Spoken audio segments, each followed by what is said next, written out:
El sol ardía sobre el desierto mexicano, tiñendo el horizonte de un naranja sangriento mientras el viento arrastraba arena y promesas rotas. Don Javier, un hombre curtido por años de polvo y revólveres, ajustó su sombrero de ala ancha y miró a la mujer que yacía sobre una mesa de madera en el corral abandonado. Su cuerpo estaba cubierto por una manta raída, manchada de sangre seca que se filtraba por las heridas abiertas en sus brazos y piernas. Los ojos de ella, hundidos y brillantes de fiebre, lo observaron con una mezcla de desafío y desesperación. «Pagaste por mí, ahora termina lo que empezaste», susurró ella, su voz rasgada como el borde de un cuchillo mellado. Las palabras cayeron como un latigazo, y don Javier sintió un escalofrío que no pudo explicar. Había pagado una suma exorbitante a un traficante en la frontera, un hombre de rostro cicatrizado que juró que esta mujer, llamada Rosa, era la clave para encontrar un tesoro perdido en las tierras áridas de Chihuahua. Pero ahora, al verla así, rota y al borde de la muerte, algo en su interior se retorció. «¿Qué te hicieron?», preguntó él, su voz grave resonando en el silencio del desierto. Rosa soltó una risa seca, un sonido que parecía quebrarse en el aire. «Más de lo que imaginas, viejo. Pero no te preocupes, el precio que pagaste incluye el mapa. Está dentro de mí», dijo, y con un movimiento tembloroso, señaló su propio pecho. Don Javier frunció el ceño, acercándose con cautela. El olor a sangre y sudor llenaba sus fosas nasales, y por un momento dudó. ¿Mapa? ¿Dentro de ella? Las historias que había oído sobre tesoros enterrados por bandidos revolucionarios cruzaron su mente, pero esto era demasiado extraño, incluso para un hombre que había visto horrores en las guerras pasadas. Antes de que pudiera responder, un crujido seco rompió el silencio. Giró la cabeza y vio a un jinete emergiendo de la penumbra, su silueta recortada contra el cactus solitario que se alzaba como un centinela. El hombre llevaba un rifle cruzado en la espalda y un pañuelo negro cubriendo la mitad de su rostro. Don Javier desenfundó su revólver con un movimiento instintivo, pero el jinete alzó una mano. «No dispares, amigo». «Vengo por ella», dijo el desconocido, su voz fría como el acero. Rosa gimió y se incorporó ligeramente, sus ojos llenos de terror. «No lo dejes llevarme». «Tiene el cuchillo», gritó, y antes de que don Javier pudiera procesar sus palabras, el jinete desmontó con agilidad felina y sacó un machete curvo que brilló bajo la luz del atardecer. El corazón de don Javier latió con fuerza. ¿Qué demonios estaba pasando? Sin pensarlo dos veces, disparó al aire, un estruendo que hizo retroceder al jinete unos pasos. Pero el hombre no se rindió. Con un grito salvaje, cargó hacia ellos, el machete alzado como una guadaña. Don Javier empujó a Rosa detrás de él y se preparó para el combate, su experiencia en duelos de celuna ahora puesta a prueba en este enfrentamiento mortal.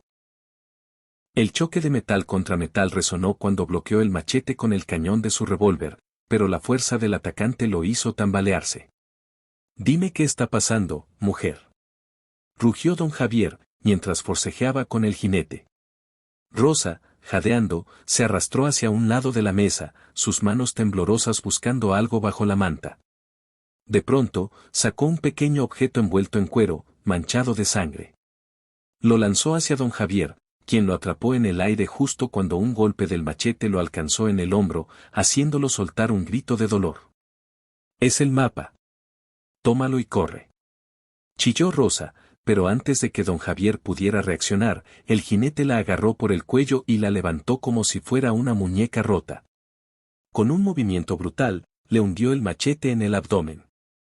La sangre brotó como un río oscuro, y Rosa dejó escapar un alarido que heló la sangre de don Javier. El jinete la soltó, y ella cayó al suelo, su cuerpo convulsionando mientras la vida se le escapaba. Don Javier, con el hombro sangrando y el mapa en la mano, apuntó su revólver al jinete. «¿Por qué?», preguntó, su voz temblando de furia y confusión. El hombre se giró lentamente, y por primera vez, don Javier vio sus ojos, vacíos, como los de un muerto viviente. Una cicatriz atravesaba su rostro, idéntica a la del traficante que le había vendido a Rosa. «Ella sabía demasiado», dijo el jinete, y con un movimiento rápido, Lanzó un cuchillo que rozó el brazo de don Javier antes de clavarse en la madera de la mesa. El impacto lo desequilibró, y el jinete aprovechó para montar de nuevo y galopar hacia el horizonte, dejando tras de sí una nube de polvo y el eco de su risa macabra. Don Javier cayó de rodillas junto a Rosa, quien aún respiraba, aunque apenas. Sus manos temblorosas intentaron presionar la herida, pero la sangre no dejaba de fluir. ¿Qué hay en este mapa?, preguntó, desesperado, sosteniendo el objeto ensangrentado. Rosa lo miró con ojos vidriosos, una sonrisa torcida en su rostro. Un secreto, que te destruirá, susurró, y con un último suspiro, su cabeza cayó hacia un lado. Don Javier sintió un nudo en la garganta. Había pagado por una mujer que resultó ser un cebo, y ahora estaba solo en el desierto con un mapa que prometía más muerte que oro. Abrió el cuero con manos temblorosas, revelando un pergamino amarillento cubierto de manchas rojas.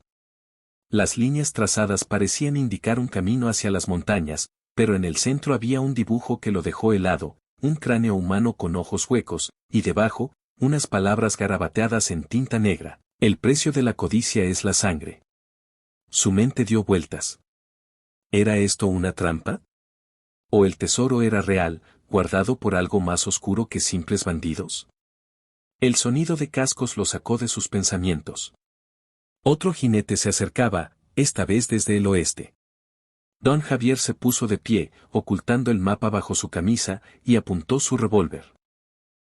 Pero cuando el jinete se acercó, reconoció el rostro. Era Pedro, su viejo compañero de correrías, a quien creía muerto tras un asalto años atrás. «Javier. ¿Estás vivo?», gritó Pedro, desmontando con una mezcla de alivio y asombro. Pero algo en su mirada hizo que don Javier dudara. Pedro llevaba una cicatriz nueva en la mejilla, y sus manos estaban manchadas de tierra, o tal vez de sangre. «¿Qué haces aquí?», preguntó don Javier, su dedo aún en el gatillo. Pedro sonrió, pero fue una sonrisa que no llegó a sus ojos. «Vine a ayudarte a encontrar el tesoro. Escuché que lo conseguiste, y que pagaste un precio alto por él», dijo, dando un paso adelante. Don Javier retrocedió, su instinto gritándole que algo estaba mal. ¿Cómo sabía Pedro del mapa si acababa de encontrarlo? De pronto, un destello metálico brilló en la mano de Pedro. Antes de que don Javier pudiera reaccionar, un cuchillo voló hacia él, rozando su mejilla y clavándose en el poste de la cerca. El traidor había regresado, y ahora estaba claro, Pedro era parte de esto, un peón en un juego mucho más grande. Don Javier disparó, pero Pedro se lanzó al suelo, rodando hacia su caballo. «No escaparás del destino que compraste», gritó Pedro mientras montaba y galopaba tras el primer jinete. Don Javier se quedó solo otra vez, con el mapa en la mano y el peso de la traición oprimiéndole el pecho. Miró el pergamino de nuevo. Las líneas parecían moverse, como si el mapa tuviera vida propia. Y entonces lo vio, una marca pequeña, casi invisible, que indicaba un lugar no muy lejos de allí. Su corazón latió con fuerza. ¿Y si el tesoro era real? ¿O era una maldición que lo arrastraría a la muerte? Con el sol desapareciendo tras las montañas, don Javier tomó una decisión. Guardó el mapa y montó su caballo, ignorando el dolor en su hombro y la sangre que aún goteaba. Si iba a morir, lo haría luchando por la verdad. Pero en el fondo de su mente, una voz susurraba. Lo que encontrara al final de ese camino podría destruir no solo su cuerpo, sino su alma. El desierto se tragó su figura mientras cabalgaba hacia la noche, dejando atrás el cuerpo de Rosa y el eco de sus últimas palabras. El precio de la codicia estaba a punto de cobrarse, y don Javier no sabía si estaría listo para pagarlo.